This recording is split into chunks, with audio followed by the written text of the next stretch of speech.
I'm going to give you my mama necklace because you have inspired me by, I love what you said earlier about not getting stuck in the past and looking ahead to the future and not staying in victim mentality and being a source of strength and choosing happy for not only your kids but for yourself to be such a great example. So I'm going to pass on this key. Oh, and the key says love on it. Oh, I love that. With the mama. Wait, so do you want to put it on me? Is that okay? Yes. Totally.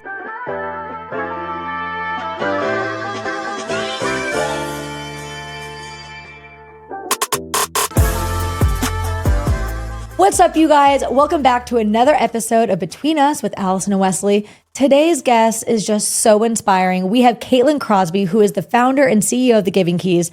I have been an extreme fan of this company for years and been using her product and celebrating her story and celebrating the message behind her company. So I'm so excited for you guys to learn from her and find a little bit in your heart to be able to give back to other people.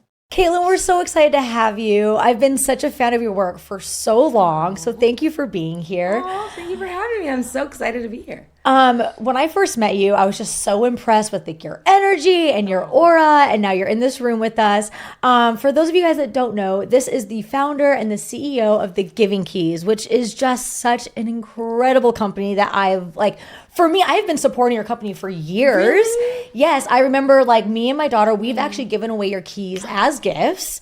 And then I reached out to you this last Christmas because I was like, I need these to be shipped. And I ordered I don't know, it was 30 to 50 keys. And you came through for me, got them overnighted. In my garage, they're tangled. I was like, are these okay? No, they were perfect. And everyone I gave them to just loved it so much. Aww. So I would love for you to kind of start by telling us the messaging behind The Giving Keys and how you got it all started. Yes. Okay. So here's an example. I think this one says hope. But I grew up doing music and I was on tour, and every night I was in a different hotel room and I was collecting old keys. And I grew up in Los Angeles, so I was really passionate about the issue of homelessness. It just felt so unjust that there were, there's so much money and privilege here, and then there were all these people living on the streets. I just couldn't comprehend how this was allowed and how this was happening and how no one was doing anything about it. So I met this young couple experiencing homelessness. They were living in a dumpster in a cardboard box on Hollywood Boulevard, and they were holding up a sign that said ugly, broke, and hungry. So I went up to them and I said, why does your sign say that? What's your life story? I wasn't thinking about The Giving Keys. I wasn't thinking about starting a business. At this point, I was already selling them on tour. I was paying a locksmith to engrave all these different words on all the keys that I would collect on tour and all the different, I was in New York, that hotel room key was cool, whatever. And then I started selling them on tour. They started selling out more than my CDs. So I was like, okay, well, thanks for coming to my show. Buying these freaking key necklaces. Okay. Following the doors. We're going to follow opening. Where the key, yes. We see what doors are opening right now. Yes. So little by little, no pun intended. Yeah. The doors are opening. What the keys are opening. And there's so many puns. It's hard to stop myself. Little by little came up with the pay it forward concept. So get a word you need, own your word, but then let's not all make it about us all the time. Let's keep our eyes open, and your homework assignment is you have to pass it on, pay it forward to someone you feel needs the message more than you on the key, and then you have to pass it on to them at the right time when you have your aha moment. And then you tell them they have to pass it on, pay it forward to someone who needs it more than them. So people started writing me on MySpace at the time saying, so-and-so was in has cancer, I gave them my keys. So-and-so is going through divorce, gave them my keys. So-and-so has an eating disorder, I gave them my keys. So it was all these really intense stories, these pivotal moments in people's lives that these keys were being used. So I was like, okay, I need the money to go to some sort of charity. I waited for the missing link for a year. And then when I met this couple, I took them to dinner and I was like, oh, this is my aha moment. You're the missing link to The Giving Keys. And then fast forward over a decade later, we ended up employing over 150 people that were trying to transition out of homelessness to make everything. I just think that's so special because you really did follow. It's almost like the universe was guiding you to this mission that you were supposed to do for these other people because you're already doing so much with the keys and the messaging behind paying it forward. Right. But then you took on the homelessness, which is just a whole nother step that I love about these keys, because I just feel like not a lot of people see them and also are trying to help them engage and change. Right. We talk about it, but not a lot of people are taking action. And I think that's like the thing I've been the most impressed with. So I don't know if I told you this. When I gave those keys away this Christmas, one of the little girls I gave the key to, she herself is like 10 years old, very, very young.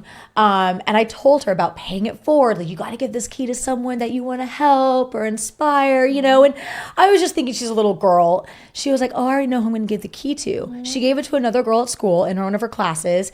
Her mother has ALS. Wow. And she was like, they just need the extra encouragement right now. And I was just like melted in my seat, because like I just saw firsthand from giving her the keys that like, this is really doing so much. And these kids, like, they hear that message and it really like sends them somewhere. You know what I mean? And it was just really special to see that. But I mean, my kids wear the keys as well. Yeah. Aww. I have 3 right now. Really? Yeah, I do. But I haven't had like, I used to have more. And then I've given them away over time. I don't really remember who, besides like, I think I gave it when we went on one of your like dance convention tours. And I gave it to one of the kids there. And then I have all the other ones, and 2 of them I got from this Christmas. I took 2. I was like, I want these both. Yeah. And I haven't found somebody that's given me that aha moment for the keys that I have right now. I love that. You're going to think I'm describing weight loss injections, but I'm not. These remarkable weight loss testimonials come from a doctor formula weight loss supplement called Lean. So let me go through them. Patty S. said, I've finally found a weight loss product that works. I wanted to lose 20 pounds a week or more, and Lean really curbs my appetite. Lori M. wrote, I've struggled to get weight off, and Lean has been a lifesaver. I've been losing a couple pounds a week.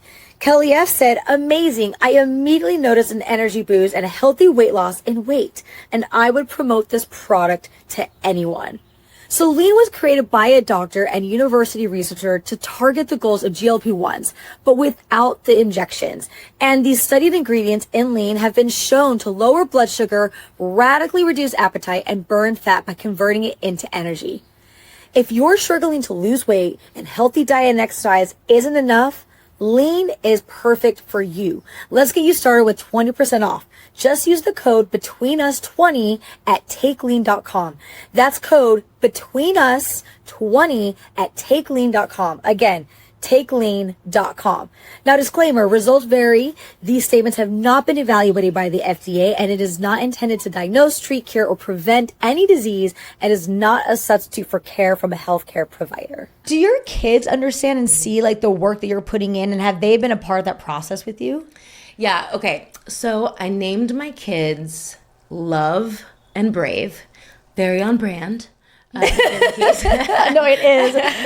I love that. Yeah. They definitely see me giving away a lot of keys because I'm usually wearing so many in different places, and I'm always just like, oh, here. So at first I think they kind of got sick of it, like, oh, more keys and whatever. But I just saw them both for the first time give away their first keys, and it was really special. And I think it really is infusing into them, teaching them to keep their eyes open for people that are going through something and they need a little hope, they need a little strength, they need a little love, they need a little, just to kind of breed that in them at such a young age. I see that it has worked, and I feel like they are the people at school that are going up to somebody when they're having a hard time, and including the new person. And I just saw Love today. This is for people that aren't parents, when you talk about your kids, and before I was a parent, people would talk about their kids, I was like, that's annoying. I don't know. But we are annoying. We can't help but brag and talk about them all day long. And they're always like, they're the best at this, and they're the sweetest kids that have ever lived in the world. It is true. Yeah. But we all do say it about our kids. And one day you'll experience that. But we do see them as that. It's important for us to see them as that. Like today, I can't even say it because it sounds annoying before it even comes out of my mouth. It's like, today at school, Love was on her Easter egg hunt in kindergarten, and the way that she just gave her egg to a little girl, it was just, you know what I mean? But I was like, oh, I was like, that's the giving keys. I thought that in my mind when she gave her egg to someone. But it is. So we live in such a time right now, especially because of social media, that everything feels so individual. Yeah. Like everyone's like really motivating their and moving from their own self-interest. That the giving keys and like even hearing how your kids are looking at other people, like it feels like a place and a moment to be present with other people. Because like we're not having a lot of interaction with people face to face, and that's what the giving keys really needs, is like when you're like giving it to someone, it's not like I can give you the key through social media, right? Like you actually have to share the story face to face, hand it off to someone. And I just think it's like giving people and teaching people how to be present and focused and in that moment with that person, and nothing else matters. You're not trying to heart and get a comment and like someone else's post. It's you're face to face, learning about someone else, inspiring them and helping them. Like, I just think it's so important. We always say it's about human connection, because in this day and age, like you said, over social media, we're all so brain dead from the way that we're connecting now. It's fine and good in certain ways, for sure. It has its pros and cons, but it's such a different thing. I mean, so many people buy them for people as gifts all day long. It's like graduation, birthday, this, that. People are sending them to people all the time, just mailing them as gifts. But the moments where you hear when people are crying, it's definitely the in-person moments where it wasn't expected or planned, and you're wearing it. And so that's your homework assignment, is if you have it, you're like, I don't know who to give it to yet. I feel like when you wear them, it keeps it top of mind. You know what I mean? And it could be like the barista one day when you're just like wearing it, and then you see a barista, just as a random example, and they look, maybe someone ahead of you was snobby and ordered an annoying drink or something too much, and they were like being rude to them, and they're just like, okay, and then you're like, you know what, here you go. And then it's like making their day in that moment. Just always having one on hand with you, I feel like is so special. And I think that's really cool. I really want my kids to learn how to be present. I just learned how to be present. I don't know what that journey has like been for you. Do that? It's been like it's been a conscious effort that I still work on, but I was such a like do everything for the future girly. Like I don't like to live in the past. Like I'm always like a move forward, like always keep everything on a trajectory. Like I'm like, we got to keep moving. We got to keep, ourselves motivated. We got to like achieve that goal. We got to get that career, like that next step. That's always been my mindset. And then this last year I was like, you know what? Like existence is key. Being present in the moment. Just like the most, like even just like looking outside. I know it sounds cheesy, but like listening to the wind, like hearing the trees blow, like the birds, like meeting someone, and not all of it having to be like the most famous person on social media or that celebrity. That's not the goal for me. It's just like the person I'm seeing at the street corner. Like those moments are so special, and I don't feel like I knew how to do that before. So that's been a goal for me, I think. And that's also why this Christmas I was like, this is something I'm like going to be working on, like this was my this year goal. And so it just really helped being able to like even spread that message. But I'm telling you, everyone I told, like, hey, like this is about this, and I told everyone, like, they were like, this is something I need to work on. This is maybe woo-woo, maybe too spiritual or whatever, but my whole life growing up, I went to youth group and church and stuff, and I would always pray the prayer my whole life since I was a kid, saying like, God, give me your heart for people. I want to feel your heart for people. Always prayed that. And I feel like, when I would be driving and you're at a stoplight and you'd see someone going by on, a wheelchair or whatever, I would always think about that prayer, like feeling such empathy for anyone that was going through pain or having a hard time. Anyway, then fast forward to years later, having the giving keys, the first, because the pay it forward side of it happened for about a year, and I already was like, whoa, I feel like this is like God answering that prayer. And I didn't do it on purpose. Like it just happened where when people were buying them on tour and they were like, okay, I'm going through a breakup right now. I was like, oh, you need the let go key or whatever. They're like, what word do I need? They're like, okay, I need this. And then just organically they would write me these stories of them being passed on. And I remember thinking like, wow, I feel like this is like, I don't know. I was a philosophy major, so I'm always obsessed with like, what's the meaning of life? Why are we here? Like, what is the point of all this, And I always would think like, I feel like if I were God, I'm not, I have no idea like how that all works, but I would love the giving keys. I would think the giving keys were like, that's my vibe, I did that, Yeah, like that's so like, yes, like that, like do that. But honestly, what I hear from you, which is something like I always am trying to preach to like myself, even and to my kids, is like you found your purpose and you listened to that calling. You know what I mean? Because a lot of people start businesses. They start that jewelry company or they start that clothing company. But it's just to sell things. Right. Like you found the purpose, and so then it just kind of led you somewhere. And it's always meaningful and story-based. That's why people keep coming back to it. Right. But it's like whether you sold a ton of keys or did it all, it's like you have that purpose. Right? And so it's leading from a different force, which is why it's so successful, though. Because people feel that energy, that it's like authentic and it's real and it's meaningful. And we wear ours all the time. And it's like, it's special. Like I find myself laying with it. But I love that it's your purpose, you know? Totally. Like it's a different feeling when you find that. It's so true. Because in this day and age, even back then, when I started it 16 years ago, it was like the OGs. There wasn't like give back brands really back then. There was Tom's, and Tom's I was like a big fan of. They do amazing stuff. Yeah. They give back a lot. Yeah. But now, then it became kind of trendy, and then we kind of blew up, and then there was a bunch of give back brands that came after, which is great. But I feel like so many businesses were just trying to come up with a way to be strategic, to add like let's add a give back, like 10% goes to this. But I feel like consumers can smell when it's not really authentic. Yes. And I think, you know, I've been doing a lot of coaching for female entrepreneurs mostly that have give back components, and I'm obsessed with it. I love looking at their models and what are you guys doing? How are you helping people? And a lot of people will try and start the purpose, to your point of purpose. Like they want to start a company that has purpose, but it's like connecting the thing that they're passionate about. And maybe it's something that they went through. Like one of my friends struggled with infertility for a long time. So it's like, okay, let's build a nonprofit or this or that around that. Like I feel like some people are always trying to find like, oh, choose a purpose, you know, but a lot of times I think it's like going with something that you've personally struggled with. And because it's going to be a lot of work. So if you want your life mission, you're going to want to be really passionate about it. You want to care about it. Like, I know I need these words. It's not like this preachy thing. Like, you need these words. Like, I wear these words because I need these words. Yeah. I need to hold on to hope. I need to hold on to faith. And so I love encouraging girls and people and whoever to, you know, infuse purpose into your business. Otherwise, what is the point of just making, I mean, it's great to make money, I guess. It's great. We need it to live and all the things for sure. But it's just so much more meaningful when there's a purpose behind it. No, I agree with you for sure. Because it feels like it's just fleeting if it's just for the money. It really is. And I like what you said, though, that you actually need it. Because I feel like for me, like, I also, like, I'm just a consumer of the product, but like it really does help me, and like I need that.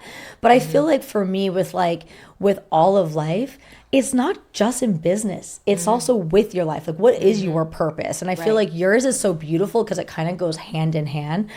But I don't know, like for you, like as you're kind of growing up, like I know that I've gone through so much, she's been through so much, and you're like on your own journey. You've experienced a ton. Do you feel like you're being led somewhere, or you've had signs of what you're supposed to do in your future with like a purpose? No, but that's like, okay. Yeah. That's a hard question. I feel like I have like a lot of time to kind of figure out what my purpose is. So many things are like transitional in my life. I'm going to college I'm applying, gonna one day go. I'm not too sure of like what my purpose is yet. Like I'm passionate about so many different things, but then also I feel like that's why the key that I have like speaks to me. It's like perseverance. I think that's the one I have. And me and Max are always fighting over it and stuff, but I feel like it just shows that people have their words that really speak to them. There's like so many things I feel like I've overcome so far and like have yet kind of navigate. And so I think I'm not sure of what I want to do, but like even for somebody like me, like your keys still tell a story. But I think your calling is like you've already like you had the idea even to come up with this podcast. Right. Yeah, So you're being you're already doing so much of your purpose right now. This is it. I mean, you're going to do a million things. Of course, you're so young and there's so much in you. It's so plain to see, but it's amazing that you're already living a part of your purpose, because we all have so many purposes, right? It's not just like one thing. It's like when I think about the Giving Keys, it's like, okay, that's one thing, but it's like I want to do this, and part of my purpose is to be a mom, part of my purpose is to be a friend, part of my purpose is hopefully one day to be a wifey again, you know, or whatever. And a million things, I don't know. And So I'm so excited to see all of your purposes continue to play out. I think that's a good point because it's like people have their different like things, and I guess I was kind of putting it in like a bubble in my mind. Like I haven't found like the one thing that I'm super passionate about, but there are different like aspects for everyone in relationships, career. Like there's so many different ways to view that. Yeah. How do you balance everything? Because like we've kind of touched a little bit on you being a mommy, but like how do you balance being a mommy and your career? Yeah.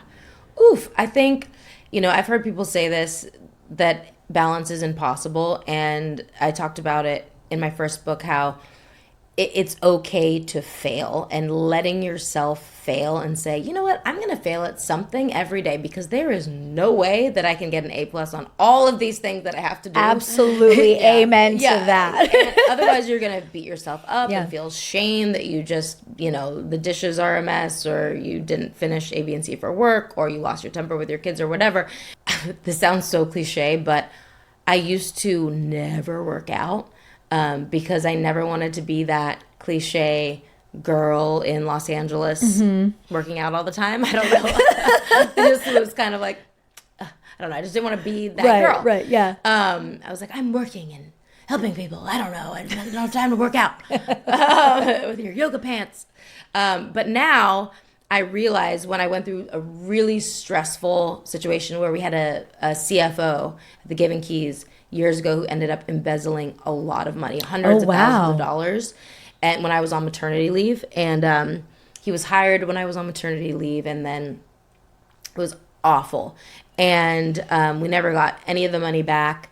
Still, it's been picking up the pieces from all this embezzlement. All that being said is I was so stressed for so long that the only way I could cope with the stress was to run. Actually, in this neighborhood, because I used to live in this neighborhood. Which is wild that we just found that out. Yeah. I used to live right there. I had my babies in that house. And I would run all around these blocks because I could not figure out how to manage the stress of the situation because we were in so much debt. And I was personally guaranteed and personally liable for all of the debt that he got us in. And so I remember running up and down these streets just saying, gave me the serenity to accept the things I cannot change, and the courage to change the things I can, and the wisdom to know the difference, over and over and over and over again. And I realized, wow, running really helped. The combo, the serenity prayer and running together was great.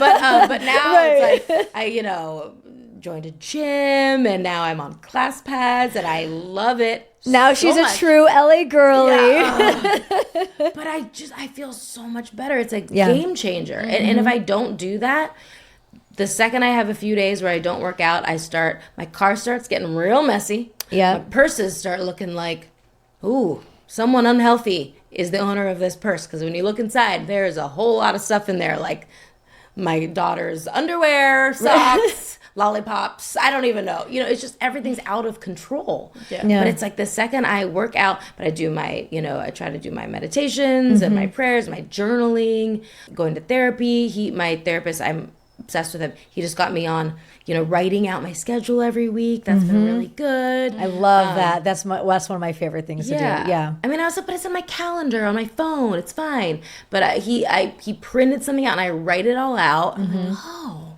this is how you do adulting. So. I just don't think people realize, like, if they aren't doing those things, it seems very tasking at first, right? It's like, oh, you're adding a whole new habit or a whole new like ritual to your day, and it seems like, how am I supposed to start? Where do I start? And it's going to take up so much time. But it's just like brushing your teeth. Like I know for me, I do a lot of those things. Like I do like the time blocking every single day. Every Sunday, I write out my weekly like what I'm going to accomplish. I'm it's gonna like copy that. That's good. Sunday. Every Sunday, I actually stole it from a different friend of mine. But every Sunday, I do like my grocery list, like my food planning of what meals are going to be. But then I also do like the scheduling of like my weekly meetings, what's going to happen. And then I kind of gauge a couple weeks out, but really I focus on that week just so I'm like mentally prepared for anything that's coming up. But it's like all those things, they do take time to get it like regimented. But now for me, it just is a part of my plan. Yeah. It doesn't feel hard now. Like I don't know if that's how it feels like for you, but like even getting into a workout schedule, getting into all those things at first is tasking, but now it's just like I brush my hair every day. Yeah. like, great, you know, it's just a part of it. And it makes everything else easier. Yeah. Like, it's so wild to me. Like, it really is crazy because, like, I look at, like, some of my heroes and I've been like, how are you doing everything? And it's possible. It really is. Like, it can either look like there's only 24 hours in a day, or it could be like, there's 24 hours a day. I can do so much. Totally. It's like just kind of like the perspective that you take. And I think also as a single mom, at first I was having such a hard time because I was taking every second of the day to work, and take care of them. Work, take care of them. And I had nothing for me. I was never really doing anything that I enjoyed. Even when I went out at night, it was for like a work thing or it was for a reason, but nothing that I actually really was good for my soul that I liked and that I felt like I was resting and enjoying and getting joy from. And I realized that I needed to start bringing my kids with me to things that I enjoy. For instance, going to Pache restaurant in the middle of Laurel Canyon is my happy place. I wouldn't normally take them there because we live super far away, but every now and then, like once every 2 months, I'll bring them to Pache, and I am so happy but it's not a kid restaurant. Like we would go to a normal place. You know, that's a little tiny example, but just finding those things that bring you joy and taking them along. Like, and most of the time they whine and complain and they don't want to go.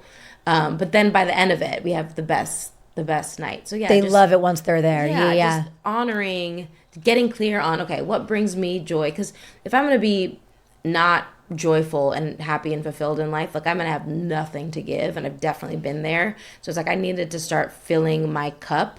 I grew up loving the book The Giving Tree, and I love that book. Yeah, that used to be my favorite book growing up. So well then no wonder you like The Giving Keys. So I named The Giving Keys after The Giving Tree book, and I recently read the book to my kids, and my girlfriend Lauren had gifted me the book for my baby shower for Brave, even though I had read it, you know, growing up a million times. And she wrote a note at the beginning and she said, this book is for you, Brave, because your mom is the giving queen, blah, blah, blah, blah, blah. And then I got to the page that it was a stump, right? The stump. And he says, the boy comes back and the tree stump says, I have nothing left to give you. I'm just a stump. And it hit me and I was like, oh my gosh. That's me. I'm the stump now. I have nothing left to give. So I was definitely gotten to that place. And then the next day I was like, you know what? I cannot stay this stump. I think that the book can be a little unhealthy. And a lot of people have said that. When you overgive, that can also be a trauma response and like a codependent trauma response. So I'm like, okay, I no longer am going to glorify this overgiving stumpness of having nothing left to give. I need to water this plant of a stump. I need to fill myself up, not just so I can have things to give, but so I am happy and joyful. Not that the goal in life is to be happy. I know there's going to be trials, tribulations, tests, and you get the word persevere that you have on your key from having those hard times. I know that I am a resilient person because I've gone through a lot. And so I'm grateful for all those times, but I can't stay there, you know? And I realized I have to do the watering. I have to do those classes. I have to eat healthy. I have to do, but trust me, I do eat. I love my carbs. I love my treats. I love my pizza. I love my cheese and crackers. But it's like that balance of really choosing myself. And I used to think that was like a bad word before. Especially also growing up in the church. Like I always thought it's all about serving others, serving others, which I'm totally all for. For sure. But it can get out of balance where you're just, it's not healthy anymore. Even as a woman, like I think there's so many things that we kind of are told, and you know, with religions or with being a woman, like we're told our value really comes from what we can contribute to other people. Right. You know, and then we kind of feel bad. Like, I don't know if you ever feel this as a teenager, but just being a woman, like, it's like we feel bad almost for giving ourselves the attention because it's like I'm supposed to be giving it to everyone else all the time as a mother, as like just as like living society member. Totally. Like, I feel like I'm always supposed to be giving in order to feel welcomed and valued and important in a room, you know? And I think it's super important when you're doing the giving, even with the purpose of your business or whatever. I think it's super important that you get clear on your motives when you're doing the giving. That it's coming from a clean heart of you genuinely seeing that other person and wanting to help out of love. and empathy, and not because you feel obligated or it's that trauma response of overgiving. And I think, like, to your point of working on being present, it's like being real with yourself. Like, okay, I'm going to take a deep breath. I'm going to be present. Like, am I going to say yes to this, or am I going to say no to this? Am I going to say yes to this thing or the situation or a giving or over giving because it's that conditioning, or because this is like a meant to be thing where I'm placed here for a purpose to help this person, and it's like a God thing or a meant to be thing? Or am I just really giving out of an empty cup out of habit? Yeah, no, for sure. I love that you brought that up, because I found that I was a huge yes person. Yes person in life, yes person in career, yes person, just to like, I always like thought like in order to live the loudest life, I had to say yes to everything. Oh, we want to go here. Let's go right now. Let's do this. And I was just like such a yes. Yeah. Which I still can see some value to. For sure.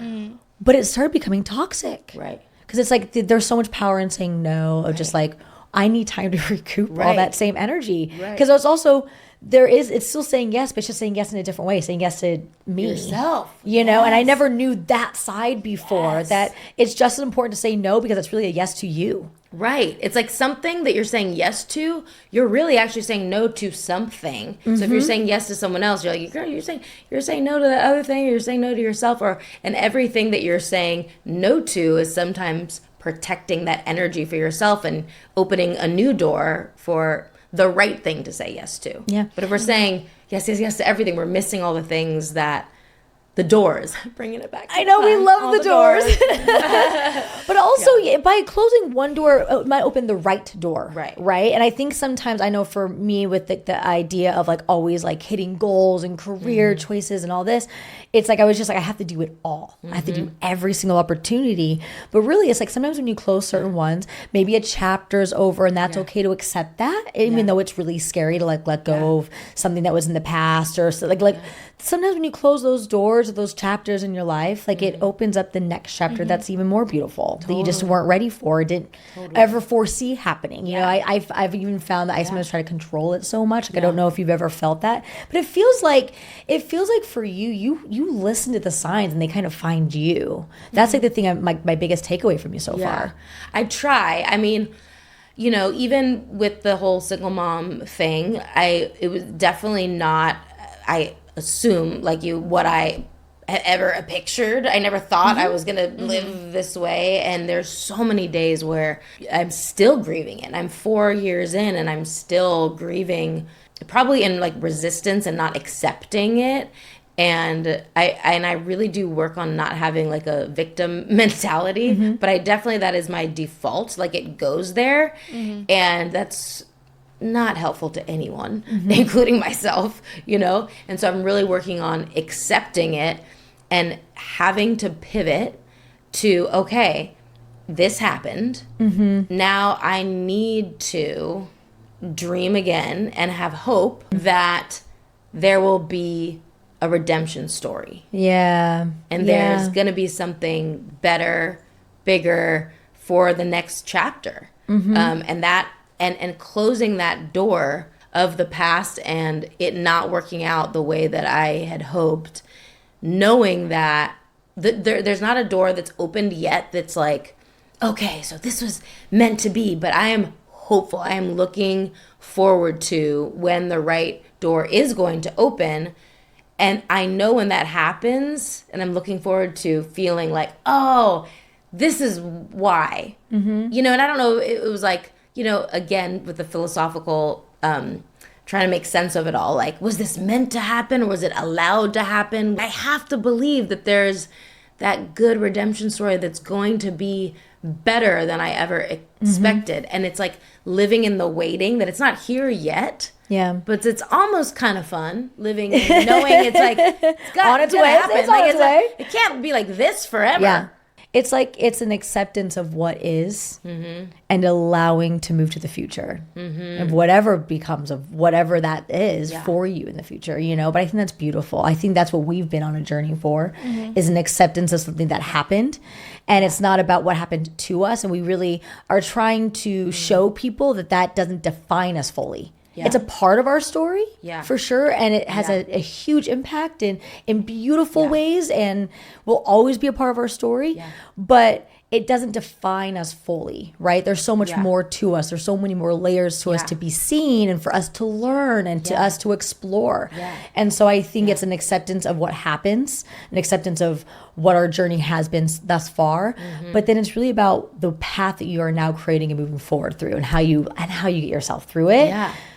But I mean, I kind of feel like I'm like you, where I'm like, I'm all open to whatever to receive now. Yeah. You know, it's like we've been on this journey, we've accepted what is, and we've had all the experiences and gone through, like, we still are on this healing journey. I'm sure you're still on your healing journey, right? And figuring life out. Yeah. But now it's just like a time to receive and be open. I gotta make you a receive giving key. Oh, I like that. Wait, something you said is making me want to play this message from my therapist. Oh, we love a message from a therapist. We have a name, a shout out for the therapist, or no, can we not do that? The best. I was voice memo recorded it when I was in the session, because I was asking him about, I get so fearful that for the kids, my kids going back and forth from their dad and I, and they hate it so much, and I hate it so much, and there's always tears when we say goodbye, and every week. And I was asking him, what is the data between how the kids will turn out if they have to go back and forth or they don't, you know? And I just wanted to know, and what I'm teaching them, and this is what he said. Ooh, so we can tell our kids, even though, I'm gonna record this, even though your parents are not together, it's a good life lesson because they're not getting what they want. And what they want is their parents together, but a good life lesson is you don't always get what you want. Well, the good life lesson is, how do you develop a sense of happiness even when you don't have what you want? Ooh. How do you develop a sense of happiness when you don't get what you want? When you don't have what you want. Have what you want. That's really good. I like that. That's really good. That is true, though. What's up, you guys? I know we're so excited for summer, especially the parents. We're excited to take our kids to do all of the activities. We're taking them to the beach, the pool, to hang out with friends. We're taking them to all of the summer camps. And all those things are great. But it also comes with so much planning and prepping. And not even just the activities, but we're having to prep the meals for these activities, while still trying to meet our own personal fitness goals and health goals. That's why I absolutely love Hero Bread. They're really low in carbs, they have 0 grams of sugar, and they're also high in fiber, so you don't have to have any remorse at all. I know in our family, some of our favorite Hero Bread options are the sliced breads, the buns, the tortillas, but a fan favorite in our house is the bagels, more specifically the Hero Classic Plain Bagel. We're starting with a great, healthy breakfast that just kicks off our day and makes our lives so much easier. It's a subscription box that you can curate to your own personal needs and the needs of your family. So check it out for yourselves. Hero Bread is offering 10% off your order. Go to hero.co and use code BETWEENUS at checkout. That's between us at HERO.co. Do you feel overwhelmed, exhausted, or disconnected from your partner? Well, let me offer you something that could help. It's called Paired. It's an app for couples who want to strengthen their relationship. And it's founded on the simple belief that real lasting love is hard work and a daily practice. All of Paired's content is backed by experts and relationship therapists, and it's proven to work. Now, all you have to do is you and your partner have to download the app together, and every day Paired gives you personalized questions, quizzes, or games that help you stay connected and deepen those conversations. And sometimes it's just straight up fun. Now, the best part is that you can't see your partner's answers until you answer it yourself, so it's a safe space to have an open and honest discussion. There's no faking it, there's no pretending, it's just about genuine connection. Now, I know for me, sharing in deep conversations, it just plays a huge role in all of the relationships I have. So whether you're just having a few dates or you've been together for a long time, find that time to connect with your partner and nourish that relationship. It can take up just 5 minutes a day. So head over to pear.com/betweenus to get a 7-day free trial and 25% off if you sign up for a subscription. Again, that's pear.com/betweenus. Sign up today, practice love, and Pear is the #1 app for couples to share in quality conversations. Again, that's pear.com/betweenus. You know, so many people around the world are going through their own obstacles, right? And so if you can just be like, whatever has been thrown my way, whatever rock has hit me, you can still find happiness through any of it and all of it. Because it's going to be life forever. It's going to be life forever and always. It's always going to be things. Forever. There's going to be things, continuing things. And you're going to get hit multiple times. Yeah. At the same time. Yeah. And then everyone's going to judge you for the way that you handle that thing. Right. Right? Forever and always. I'm so sorry. Man, that must be, wow, you're 16. Welcome to life, Weslie. That's exciting that life is just going to only get messier. Yeah. And also more beautiful at the same time. And you might be able to handle it now more than most because you've been through so much at such a young age that when other things happen, when life happens, life's gonna life, as they say. Yeah. You know, and then you'll be like, oh, like, no skin off my back. I've been through so much worse that you'll have such a foundation of resilience and that perseverance that I feel like you're gonna have such beautiful strength. Yeah. I like, as I'm listening to like your stories about like, you know, your divorce and even like the struggles you've had in your company, I think it's about accepting that things evolve and like how you go about it, because accepting that shows growth in yourself and the people around you.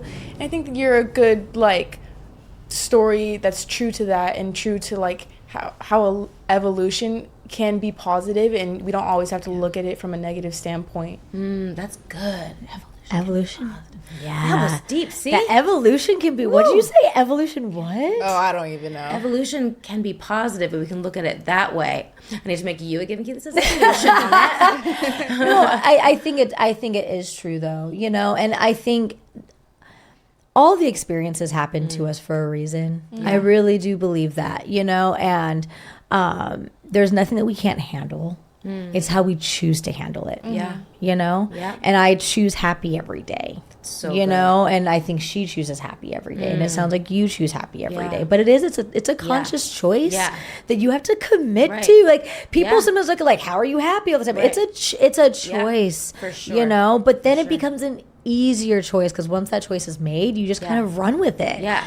That Dr. Amen, the brain doctor guy, love him. He said recently, just on his Instagram page, just that every day he wakes up and he says, today is going to be a good day. Yeah. And so now I've been doing that with my kids, as simple as that is. Just we're driving to school. I'm like, okay, guys, repeat after me. Today's going to be a good day. And usually they're like, no. Like, they, you know, they don't do it. I'm like, no, you're not getting out of the car until you say it. And then whatever. But I'm like, well, if he says it, that it's going to work. I'm going to believe him. But also, by choosing that, I fully stand behind this, that like when you choose your happiness and when you choose to learn, like live a certain lifestyle, you become surrounded by those people. You find your own people and they find you because you can feel it off of people. You feel their vibration, you feel their energy. So it does become easier because they're also there and they lift you up and they're helping you, because there's some people that are energy vultures is what I call them sometimes, that stay in the negative and they can't find themselves out of it, and they sometimes like to be in the victim mode, or life is hard and like things. Yes, it can be all those things, and there's moments of that, but it doesn't have to always be that. It's still the choices of what you and how you see it. Right.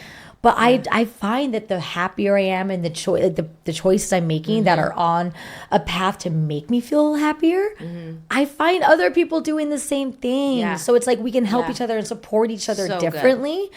So it's like it's almost forming like this community. And then when someone comes in that's going to try to pull you down, you see them from a mile away. Right. It's like the opposite of trauma bonding. Oh yes, yes. Like what could be like? Let's make a term for it. Happy pappies. I don't know. Happy bond or positivity bonding. That's horrible. I don't know. There's something there. But it is. So for me, like, have you always been like this, or was there like a moment you've decided to change and impact your life to finding the happy and finding your why and finding this purpose? Well, it's so funny because I was definitely that negative Nancy person for a few years in there. And I feel like I'm just I'm just realizing that was not cute, and I cannot stay there. Right. Like, I was like, I think I was that energy sucker, negativity vulture a little bit, but I don't know if anyone picked up on that because I've always been the positive person. Like, I've always been since a young age, like that positive person helping people, blah, blah, blah. And I think I had that, which is a real term called compassion fatigue. It's a real term. Okay. Can you explain that a little bit? 'Cause I don't know what that is. Yeah. So a lot of nonprofit founders, nonprofit leaders get it. A lot of pastors get it. A lot of teachers get it. A lot of therapists get it. A lot of people that are in their work industry is helping people. And it's basically what it says. It's like your heart and your soul and your mind is so focused on helping people for so long. And because you are such an empath and a helper, that after so many years and years and years of doing it, it gets like singed and it's like you're numb to it. So compassion fatigue is like you no longer have compassion anymore. Yeah, and now you just almost like, become the opposite. You're almost like a wall to it. yeah, like numb because you've heard so much trauma that it's like it doesn't penetrate anymore, and then you're the stump. You're the stump. Compassion fatigue is the stump in the giving tree. Like, I have nothing left to give. I've given everything, and now there's nothing left. Compassion fatigue. So, I mean, if you Google it, it's better, but something like that. I had never Yeah. heard that term before, Yeah. and I feel it's such a real thing that Yeah. I've seen and experienced and Yeah. witnessed. So Yeah. that's a real thing for sure. So then I had compassion fatigue, and then I went through my, trauma, and then I definitely got stuck in the sadness of it. And don't get me wrong, I wasn't like laying on the floor or letting myself stay there. I was trying. I was going to like on-site therapy in Nashville for a week. I was like I was trying all the things. I was trying all the modalities to get healing and stay positive and reading all the things and have all the apps and whatever. But it was like I just could not get out of I just felt stuck in the grief and like and almost like jealousy of other people's lives that had like a husband and a partner that could provide for them financially or support them, whatever. I just couldn't wrap my mind around how did this happen? Like, Yeah. And so again, going back to the Serenity Prayer, which is so brilliant. Like, It's so great. brilliant. Like, grant me the serenity to accept the things I cannot change. Okay, accept the things I can't change. You can't change people, places, or things. Accept the things I cannot change. The courage to change the things I can, which is my mindset. Like you said, a decision. Decide to be happy. Choose to be happy. Also, I need to make that into a giving key. Choose happy. Love that. And then accept the things I can change, the courage to change the things I can, and the wisdom to know the difference. So the wisdom to know the things I'm going to let go of and leave in the past. And then I love what you said, looking to the future. Like, that's wisdom. So it's like you have to be strategic about it and intentional about it and choose to think these things. And I love thinking about how sometimes our brain, our mind can just run away and think whatever it default negativity wants to think. Yes. But it's like saying, no, I'm in charge of you, mind. You're not in charge of me. I'm the boss of you. So I'm going to tell you what to think. Yeah. Like, you're going to think this and you're going to think that. You're no longer going to just think all these things that you naturally want to think, which are all negative things in my case. Well, when you're going through your low, right? Like, I know, like, we all experience them at different times and like different kind of sizes. But when you found yourself in a low, like, were you the one able to catch it, or did someone else kind of like show you, like, okay, let's get out of this? Or have you always been able to kind of hold yourself up from and like almost like hold yourself accountable to like, okay, I see that I'm getting low. Let's pull myself out. Like, did you always do it yourself? No one ever said, like, Caitlin, you're being a little too negative. But it's more like I've never been a depressed person. And I started just thinking, like, wow, I think I'm depressed. Like, the word despair, I just started feeling that word despair. And I was never that person, which is why I recognized it. Yeah. And then it did it did help me have compassion for other people that struggled with depression, because that was never me. I was like, oh wow, it is this feeling of this exhaustion of despair of like, I need a break. I need something good to happen, you know? And I think what happened was one of my best friends, Jen, we do these mental health hikes here at Serenia. Serenia Park. It's beautiful near my house. And we started doing these little work sessions at this place called Peddler's Fork. And we'd bring our laptops. So we do our mental health hikes. We get each other motivated. We talk about what we just kind of have a little vent session during the hike. But then we'd go and do our work session on our laptops, and we'd make our goals and hold ourselves accountable. And I had so much joy from that. And I get so motivated, and just finding the little things that work for you. Like when I'm working from home, I get some stuff done for sure. And I do that all the time. But then when I do my Peddler's Fork work sessions with Jen, those are my favorite days. And I started finding joy, because I was like, wait a minute, I'm in a good mood. I haven't felt like this in a long time. Like, this is fun. Can we please do this again? I need, like, we call it our crack. Or like, can we That's a healthy crack, though. So like finding those things that bring you joy, and then recognize it, be like, oh, okay, that made me feel joy and happiness. I have to do more of that. I love that you guys. How often do you guys do that? That's amazing. I want to go on one of those. Why are we not doing these? We need to go. Yeah, great. No, I think that's fantastic. Like, do you ever think, like, when you look back on your life, like, when you were a teenager, could you see yourself being here? Yes and no, because when I was younger, I always thought, because I grew up acting, so I always thought I would be doing that. My dad manages actors, and my mom was an actress, and so that was just what was normal. So I assumed that's what I would do. And then when I started doing music, I did that for like 10 years, and I thought, like, okay, and music, it's still kind of like a platform, so to speak, to, it was never because I liked acting or performing. I actually hate performing. I hate being on stage, but I love writing the songs. I love writing songs about what people are going through. Like, my favorite, still to this day, this was 15 years ago. I'll send it to you guys. It's a song called Flaws with a Z, and went around and took thousands of pictures of people holding up signs that said things like, my cellulite is beautiful, my acne is sexy, my chemo fried hair is great, cankles are the new black, like whatever. And just did that for years and years and years, and collected all these pictures of people holding up these signs and edited it into a music video myself. This was before Instagram, so like I actually did it with a real camcorder and things like that. But I loved that. But then when I had to sing the song in front of people, I was like, never mind. I did not like that. Yeah. So I think I always knew that I loved doing the entertainment stuff, because it gave you that platform to do speaking or help people and all that. But it's just in a different package. Yeah. Like, I am getting back into music now. I just started with my guy friend. We're doing like a country duo called Whiskey Wise.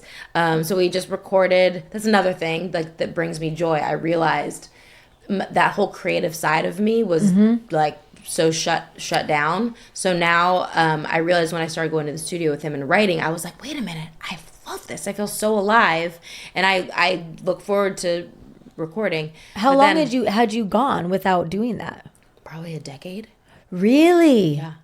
So what motivated you to get back in? Well, my friend Dom, he just asked me if I would sing on one of his tracks, because he does a lot of licensing for shows and stuff. So I sang on his track. I was like, oh, that was fun. And then one day he was like, hey, my New Year's resolution is to start a country duo with you. Will you do it? Okay.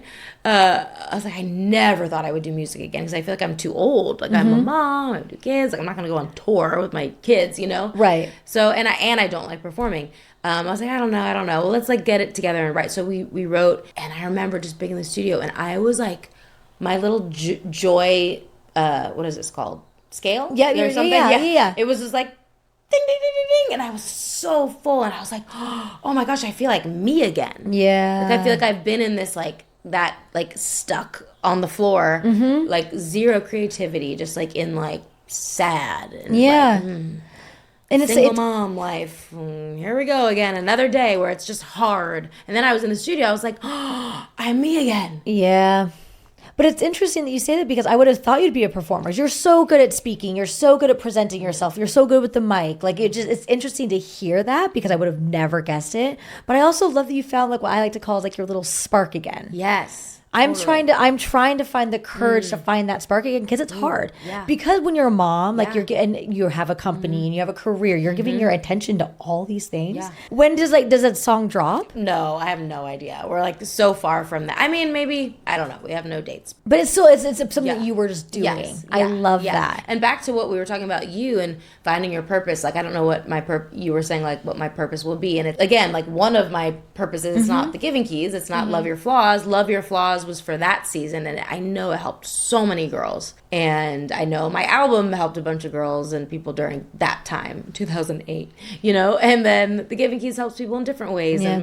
And now I want to write 2 more books. My goal is to do a 3rd book that would be kind of like memoir of what I've learned in the last 4 years, like from kind of coming back up and learning that, getting that resilience and learning jujitsu and like trying to find my strength as like, okay.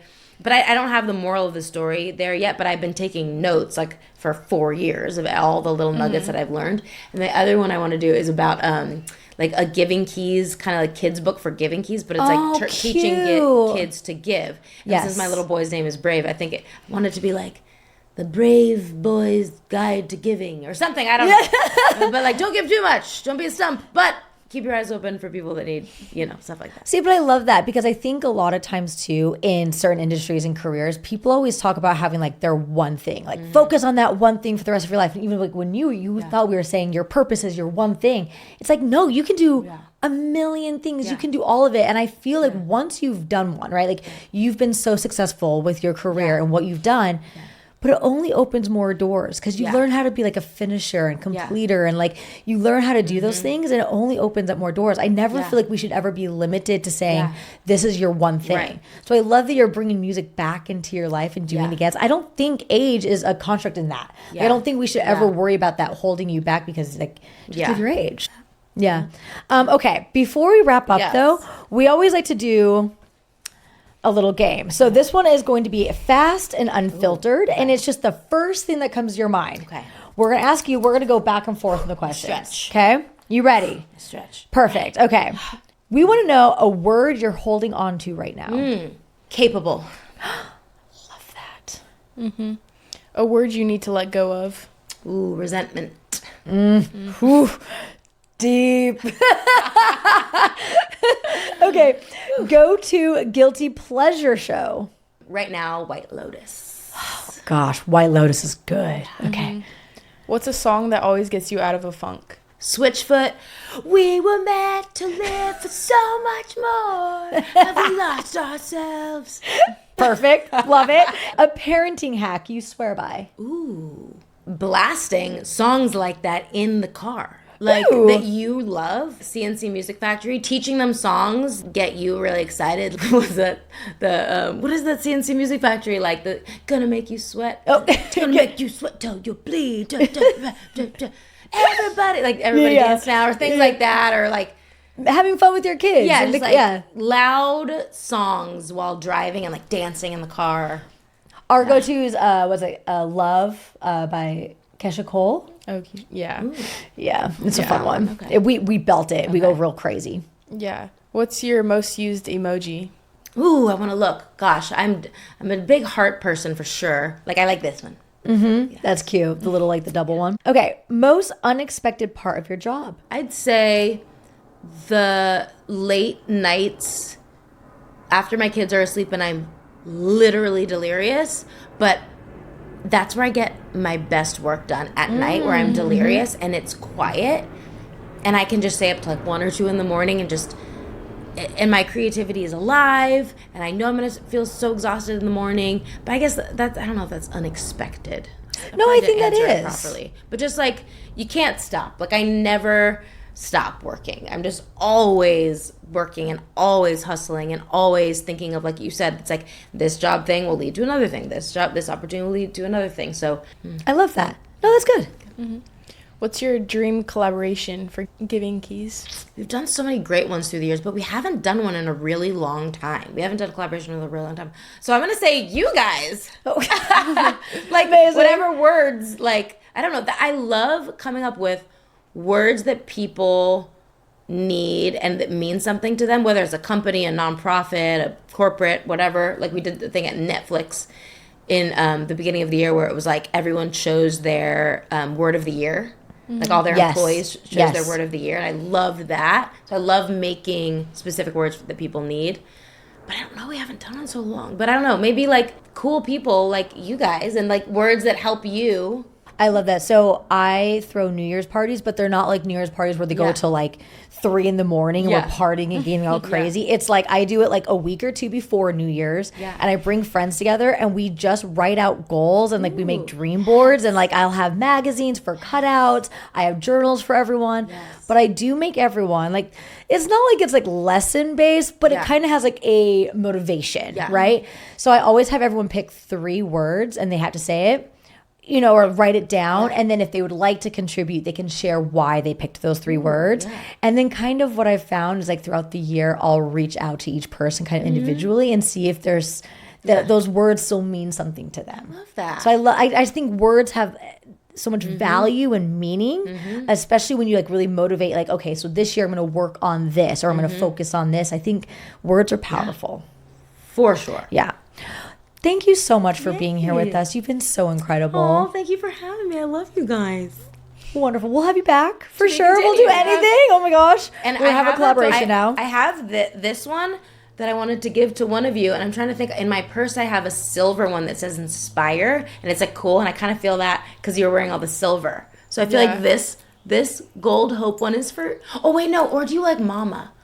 The Mama one? Do you have this one yet? Sweet. No, I don't have that one. Okay, yeah, okay. This Mama one, it's Mother of Pearl. Are you serious? Yeah, and then Wait, I'll for give real? you in my purse my the gosh. silver one that says Inspire. When I saw it, I have so many keys at the bottom of all my purses. I'm sure, yes. I'm sure you've got like keep But I always feel like wherever I'm going that day, it's like whichever key I find is like for that person. And when I saw it, because it's like a cool, different shape, it's like a vintage one, I felt like it was for you. And then I was thinking you were a silver person, and you are. I'm going to give you my Mama necklace because you have inspired me by, I love what you said earlier about not getting stuck in the past and looking ahead to the future and not staying in victim mentality and being a source of strength and choosing happy for not only your kids, but for yourself to be such a great example. So I'm going to pass on this key. Oh, and the key says love on it. Oh, I love that. With the Mama. Wait, so do you want to put it on me? Is that okay? Yes. Is that totally... Okay, hold on. I always like play with it, and it's like such a great reminder. So this is so. Yay! Thank you. Oh, You've been so lovely. Thank you it so looks so much. good. Look how cute. Perfect for Thank you. Oh, that's so cute. And I've now been layering jewelry a lot better. But I don't have any jewelry on right now, but it's because we just kind of ran into here. But thank you.